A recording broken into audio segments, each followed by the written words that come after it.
Ever feel like your house is, I don't know, working against you, room's too hot or cold, even when you're messing with the thermostat, and those energy bills just keep climbing, Yeah. right? Even if you feel like you're being careful. Well, today we're doing a deep dive into some often overlooked, uh, unsung heroes of home comfort and efficiency.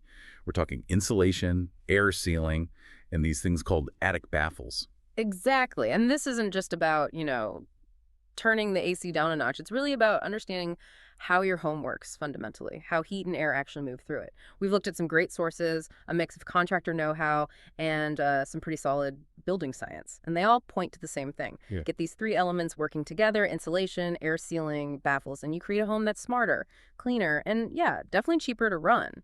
Understanding how they team up can genuinely save you thousands, not just on bills, but preventing bigger problems later. Okay, so let's unpack that. We hear terms like energy efficiency, thermal envelope. Most people get insulation, right, like a blanket. But what's often missed about how well it actually performs and R value, how does that fit in? That's a perfect place to start. R value is simply that measure of resistance to heat flow higher is better, yes.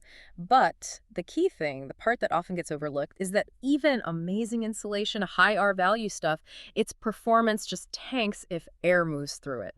Think of having the best sleeping bag ever, but you're out in a gale force wind.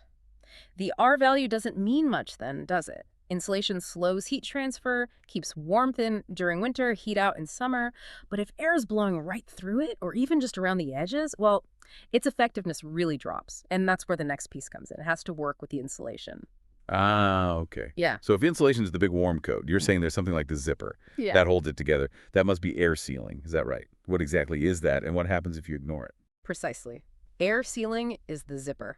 Great analogy. It's all about finding and closing up all those little unintended gaps and cracks in your home's shell. The walls, ceilings, floors, places where air sneaks in and out.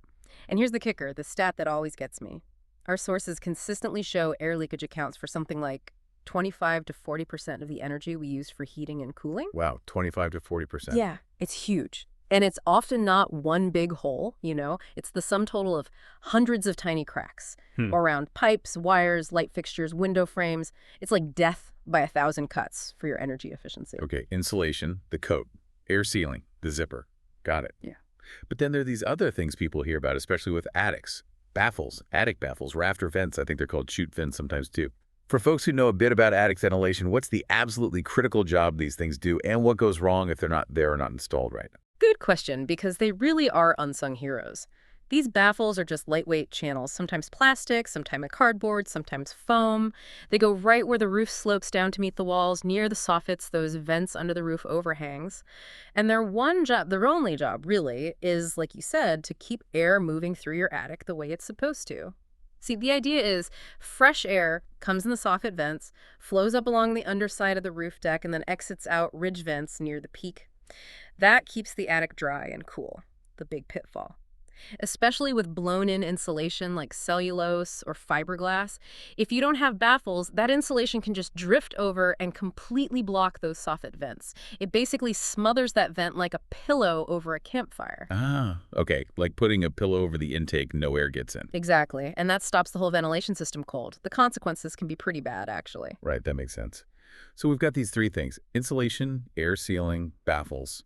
How do they all fit together? It sounds like it's less about how good each one is on its own and more about, like, a partnership. Absolutely. It's all about the synergy. They have to work together.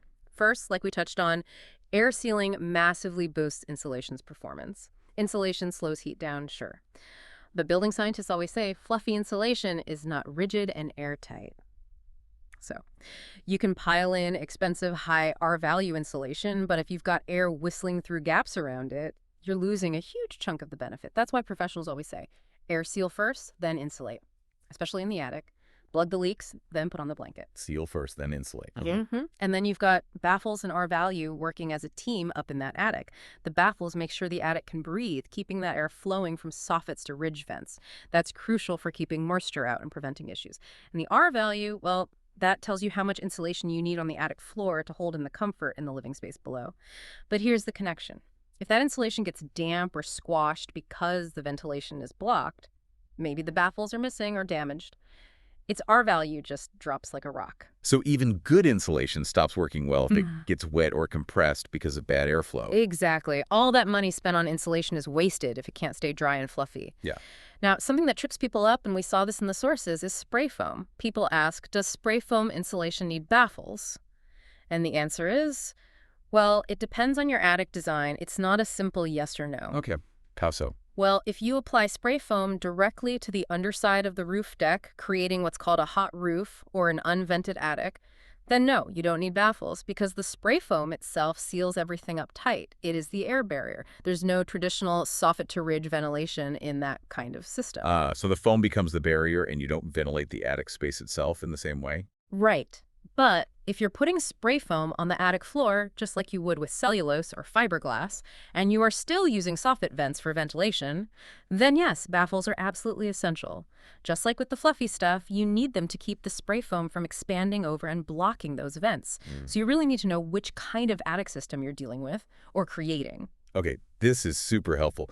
But let's bring it back to the homeowner listening. This isn't just, technical stuff for builders. This is about real-world impacts on their house, their comfort, their bank account. What are the really compelling reasons someone should care about getting this insulation ceiling baffle system right?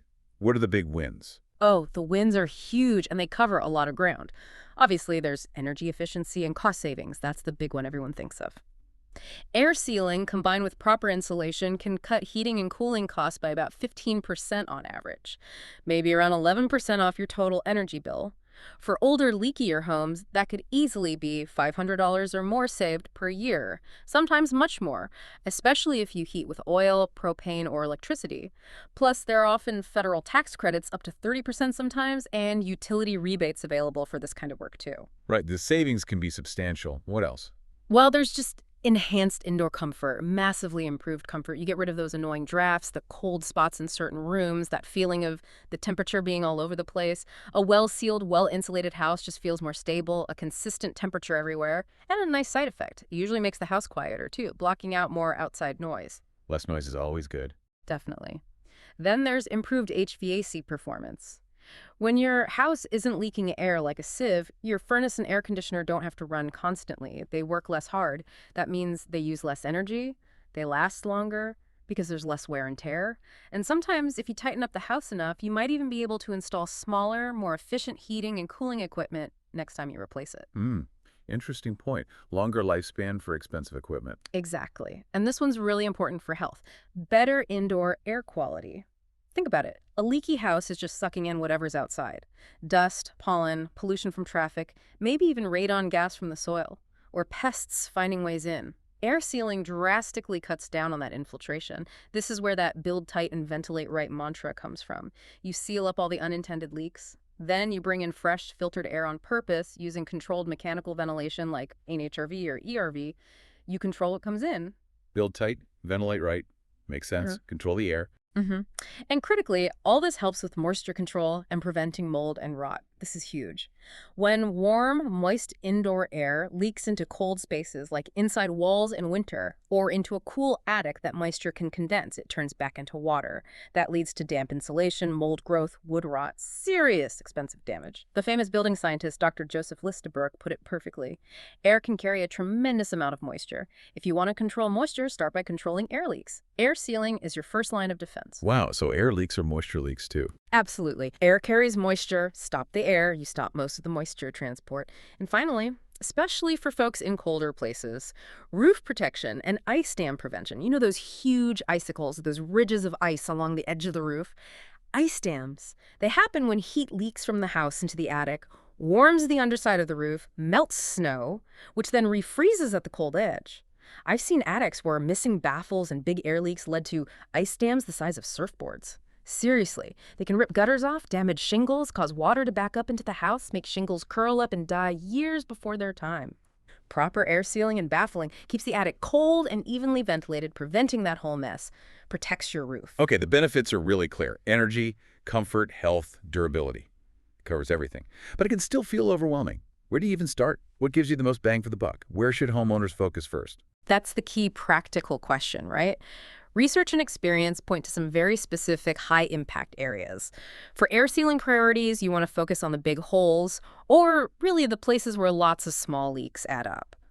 The top 5 leakage spots are pretty consistent. Number 1, attic and top plate areas. That's where your interior walls meet the attic floor. Look for gaps around pipes, wires, chimneys, any penetration going up into the attic. Warm air naturally rises and will escape right through there. Sealing this zone is critical. Attic first for sealing. Makes sense. Yep. Second, recessed lighting and ceiling fixtures, especially older cant lights. Many of them are basically just holes into the attic, often poorly sealed or not sealed at all. Huge air leak potential right through your ceiling. Third, duct and flue penetrations.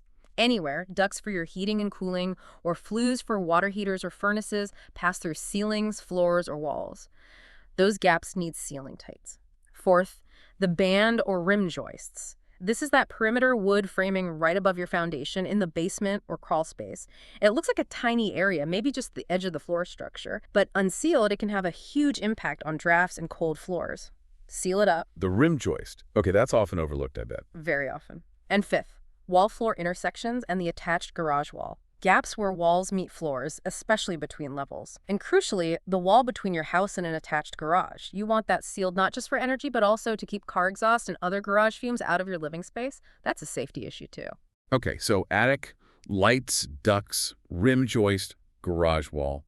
Top 5 for sealing. What about insulation? Where's the priority there? For insulation priorities, number 1, hands down, is the attic. If you only insulate one part of your house, make it the attic. Like we said, heat rises. A poorly insulated attic is like having no lid on a pot of boiling water. Huge energy loss. Highest return on investment, almost always. Attic again. Clearly the most important spot. Absolutely. Then exterior walls. Especially in older homes, they often have little to no insulation. Adding it makes a massive difference in comfort and efficiency. Next, crawl spaces and basements. Insulating the walls down there and definitely hitting those rim joists again helps with cold floors and moisture. And lastly, think about garages. If it's attached or if you have bedrooms or living space above it, insulating those garage walls or the ceiling can make a big difference to the comfort of the adjacent rooms. Cuts down drafts and noise, too. So attic, walls, basement crawl space, garage. Got it. We've covered the why and the where. Let's touch on the how. What materials are typically used? And are there newer techniques or technologies that professionals are using now, things homeowners might not even know about? Yeah, the materials and methods have definitely evolved. For insulation materials, you've got the common ones. Blown-in cellulose, often recycled paper, packs densely, fills odd shapes well. Great for attics and walls. Fiberglass comes in bats or blown in. It's often budget-friendly, but insulation is key. No gaps, no squishing it, or performance drops. Right, I've heard that about fiberglass needing careful installation.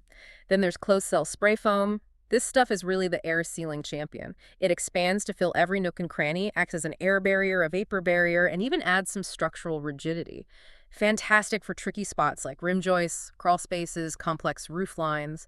And another good one is mineral wool, sometimes called rock wool. It's great with fire and moisture, good for soundproofing, doesn't settle, often used in basements or walls. Okay, so several material options depending on the job. What about the air sealing tech itself? Any advances there? Oh yeah. First off, building codes are pushing for much, much tighter homes. Standards like the passive house requirement, aiming for 0.6 air changes per hour at 50 pascals of pressure that's incredibly tight. To reach levels like that, new methods have come along. One really interesting one is aerosol-based envelope sealing. You might hear the name aero barrier. They basically pressurize the house slightly, then release this fine mist of sealant particles into the air. As air escapes through all the tiny leaks, it carries the sealant particles with it, and they build up and plug the holes. It measures the leakage reduction in real time. Wow, so it finds and seals the leaks automatically. Pretty much. It can dramatically tighten up a house in just a few hours. It's pretty cool technology. Beyond that, just the basic materials have gotten better. Better caulks, more durable expanding foams, specialized tapes and gaskets designed for air sealing. And the whole process is more professionalized now, using a blower door test to actually measure the home's leakiness before and after the work. That test and tune approach is standard practice for good contractors. They verify the results. Testing to prove it works. Makes sense. And because homes are getting tighter, that ventilate right part is more critical than ever. We're seeing much wider use of HRVs, heat recovery ventilators, and ERVs, energy recovery ventilators. These systems constantly bring in fresh, filtered outside air and exhaust stale indoor air, but they recover most of the heat or coolness in summer in the process, so you don't waste energy. Controlled, healthy ventilation. This has been incredibly insightful. It might not seem like the most exciting topic, insulation and sealing, but it's obviously fundamental. It's the quiet workhorse, really, behind a home that actually works well. Absolutely. That's the core message. Insulation, air sealing, and baffle systems. They're not optional add-ons. They're a system.